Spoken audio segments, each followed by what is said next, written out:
क्या महाभारत और रामायण में इस्तेमाल हुए ब्रह्मास्त्र असल में परमाणु हथियार थे? क्या प्राचीन भारत में विज्ञान इतना उन्नत था कि हजारों साल पहले ही हमें एटॉमिक टेक्नोलॉजी का ज्ञान था?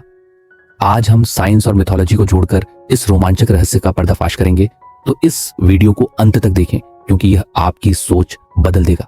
पहला सवाल, ब्रह्मास्त्र क्या था? प्राचीन ग्रंथों के अनुसार ब्रह्मास्त्र एक अत्यंत शक्तिशाली दिव्य अस्त्र था जिसे चलाने के बाद कोई भी बच नहीं सकता था।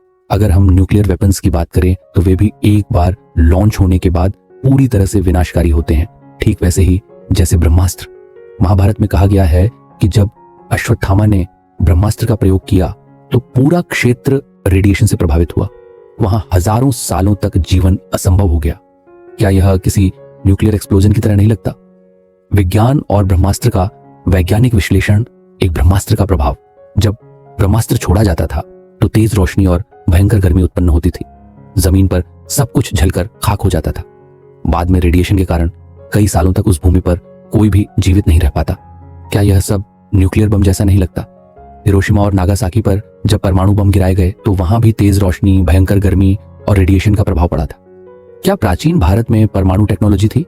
नासा और पुरातत्वविदों ने कई खुदाई एक्सकवेशंस में ऐसे शहरों के अवशेष पाए हैं जहां अत्यधिक रेडिएशन के संकेत मिले हैं। कई कंकाल ऐसे मिले जिनमें रेडिएशन के ऊंचे स्तर पाए गए।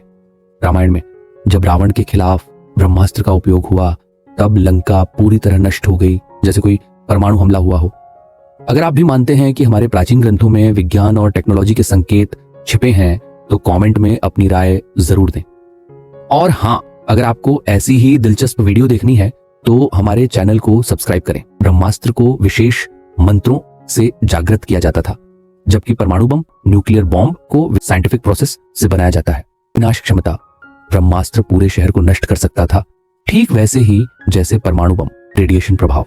ब्रह्मास्त्र के प्रयोग के बाद क्षेत्र अप्राकृतिक हो जाता था, जहां लंबे समय तक जीवन संभव नहीं होता था, ठीक वैसे ही जैसे हिरोशिमा नागासाकी में हुआ था। क्या आज ब्रह्मास्त्र जैसी टेक्नोलॉजी संभव है? वैज्ञानिक दृष्टिकोण से आज की लेजर गाइडेड मिसाइलें, हाइपरसोनिक वेपन्स और एआई आधारित हथियार ब्रह्मास्त्र की तरह ही हैं।